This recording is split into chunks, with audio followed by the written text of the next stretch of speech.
আজকে এসছি পার্ট 9 স্ত্রী জাতিকার বৈশিষ্ট্য। তাহলে 1 থেকে 12টা ঘর, তাহলে যে কোনো জাতিকার নারীদের সম্বন্ধে বলা হচ্ছে। যে কোনো জাতিকার 12টা লগ্ন আছে, লগ্ন যাই হোক না কেন, আমি এখানে একটা লগ্ন ধরলাম, আপনাদের লগ্ন যাই হোক না কেন, যদি লগ্নে বুধ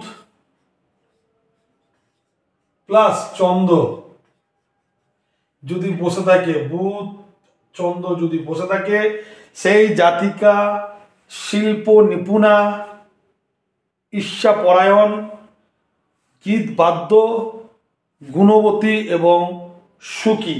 তাদের যে কোনো জাতিকার লগ্নে, যে কোনো 12টা লগ্নে যাই লগ্ন হোক না কেন, যদি বুধ আর চন্দ্র যদি একসঙ্গে অবস্থান করে, তাহলে তাদের মধ্যে শিল্প সত্ত্বতা, শিল্পী সত্ত্ব আছে, ঈর্ষাপরায়ণ আছে, গান বাজনা সঙ্গীত জগতের সঙ্গে তারা নিপুণা, গুণবতী, বিভিন্ন রকমের তাদের গুণ আছে এবং সুখী।